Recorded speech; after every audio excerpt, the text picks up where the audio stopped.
Every year during the dry season in the tropics, fires destroy large swathes of forest and shrub areas. What was once lush and vibrant landscape is transformed into a smoldering ash-covered canvas of black and grey. In this feature, we examine forest fires and their impact on the environment and mankind. Annually, forest fires are responsible for burning millions of acres worldwide. The deadliest forest fire ever recorded was the 1871 Peshtigo fire in Wisconsin, USA. 1.2 million acres of land were destroyed and an estimated 1,200 to 2,500 persons were killed. In October 2007, forest fires in California destroyed 1,500 homes and over 500,000 acres of land. 500,000 people also had to be evacuated. Forest fires in Australia in 2009 killed 181 people and gutted 750 houses. 865,000 acres of forest were destroyed and whole towns were obliterated. Losses amounted to over $325 million. These fires were the worst in Australia's history. In 1987, Trinidad experienced one of its worst forest fire seasons. Approximately 52,930 acres of land were burnt, resulting in severe damage to natural forests and agricultural lands, costing the country millions of dollars in damage. In the Caribbean, fires may consume fuel such as grass, shrubs, and small weedy vegetation, and may take place on roadsides and vacant lots. These are known as bush or brush fires and may develop into forest fires, which are uncontained and free-spreading combustion that consumes the natural fuels of forests. Such fires are usually seen raging on hillsides. In other countries of the world, bush or brush fires and forest fires are referred to as wildfires. Well, we experience both bushfires and forest fires or wildfires, because the first areas that traditionally burn would be the open lots and the roadsides. In many instances, these fires then spread onto adjoining forested areas, or you have forest fires started in the forest itself because people are in there for one reason or the other. Forest fires have both natural and man-made causes. Few occur naturally as a result of lightning and volcanic activity. In the Caribbean, forest fires are mainly man-made. Whenever we investigate a forest fire, we usually find some evidence of human presence, some human activity. So we have no evidence to suggest that our fires are due to any other cause other than some human activity. These actions can be the result of negligence, such as poorly discarded cigarette butts and matches, improperly extinguished campfires, and burning debris or garbage. Some causes can also be deliberate, as in the case of arson, clearing land for development, and most commonly, slash and burn agricultural practices. The three main elements required for a fire to start are oxygen, fuel, and heat. These elements form what is known as the fire triangle. If one of these elements is missing, fire will not exist. Firefighters therefore attempt to control fires by trying to remove at least one of these elements. Regardless of how fires are started, how they spread depends largely on natural conditions, fuel, weather, and topography. Depending on these factors, a fire can quickly fizzle or turn into a raging blaze. Fuel may comprise dry grass and leaves, twigs, and other dead brush, large logs or stumps, and even buildings. A small amount of fuel will cause a fire to burn and spread slowly, with a low intensity. If there is a lot of fuel, the fire will burn more intensely, causing it to spread faster. The dryness of the fuel also allows faster combustion. Weather also plays a major role in a forest fire. There are three weather elements that can affect forest fires: temperature, wind and moisture.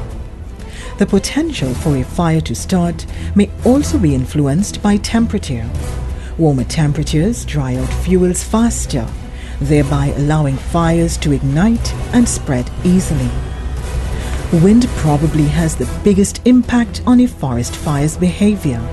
It is also the most unpredictable and uncontrollable factor. Wind supplies the fire with additional oxygen, dries out more material, creating more available fuel, and it pushes the fire across the land at a faster rate. While wind can help the fire to spread, moisture works against the fire. Moisture, in the form of rain and humidity, can slow the fire down and reduce its intensity. On the other hand, lack of moisture or drought creates extremely favorable conditions for wildfires. The third big influence on the spread of forest fires is the shape of the land or the topography. The slope of the land is critical. Fires usually travel much faster uphill than downhill, and the steeper the slope, the faster the fire will travel. This is because the fire is able to preheat the fuel further up the hill because the smoke and heat are rising in that direction. Conversely, once the fire has reached the top of a hill, it will struggle to come back down because it is not able to preheat the downhill fuel. What is lost by these annual forest fires? Forest fires are very costly to both humans and the environment. In addition to putting lives at risk, forest fires cause vast economic loss from damage to properties, agricultural lands, and infrastructure such as utility poles, bridges, and roads. From the standpoint of the environment, there is tremendous loss of biodiversity from the burning of natural forests. Plants and animals may be killed directly by these fires. Vegetation also suffers as fires strip soils of their nutrients by changing their chemistry and structure. And even if animals manage to escape a fire, vegetation is still destroyed, depleting animals' food supply and habitats. In many instances, invasive species may subsequently overtake these environments, causing harm both ecologically and economically. The destruction of vegetation can also lead to further problems such as erosion, flooding, and landslides. In addition, the tremendous amount of smoke and ash generated by forest fires, as well as the dust from land made bare, pollutes the air that we breathe, sometimes resulting in various respiratory ailments. In the current setting, with a lot of emphasis on global issues such as climate change, carbon sequestration, biodiversity conservation, all these things have forest and forest management at the core. Forests can contribute a lot to mitigating the impacts of global warming. So therefore we need to do whatever we can to protect those areas of forest that we have. Especially in the Caribbean, we are island states, essentially, small island states at that, and we can be very severely impacted on by some of these concerns, global warming, sea level rise. And therefore our forests can play a vital role in safeguarding our lives and livelihoods. As part of a forest fire prevention plan, forestry personnel in the Caribbean monitor forests through patrols or fire spotter towers. They are also responsible for implementing fire breaks or traces to prevent the spread of forest fires and for restoring burnt forests. In the forested setting, there are very limited opportunities to use high-powered and motorized pumps and so on.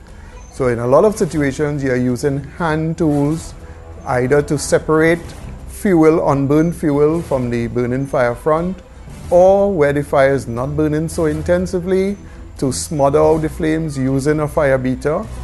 Or in many cases, we have to attack the fire indirectly by clearing a line to allow the fire to burn up to that line and therefore make it easier for ground personnel to put it out. So it's a matter of either removing the fuel or eliminating oxygen by smothering out the fires. Individual citizens also play an important role in preventing forest fires. Here are some do's and don'ts. Don't throw out lit cigarettes or matches. Don't burn garbage or other debris in vegetated areas. Don't burn during periods of high winds or when very hot and dry. Do report forest fires immediately to your local fire service or forestry division. Do compost organic waste instead of burning. Not only does this reduce the risk of spreading fires, but decomposed litter makes an excellent fertilizer. Do employ proper agriculture with trees and shrubs, instead of harmful practices like slash and burn.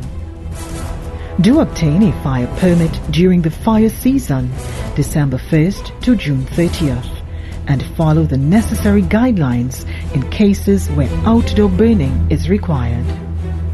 In closing, please remember that although forest fires are sometimes categorized as natural hazards, humans are often directly responsible for their occurrences, particularly in the Caribbean region. Fires are very dangerous and can get out of control in minutes, but proper practices and caution on our part can reduce the catastrophic effects of forest fires on ourselves and our environment.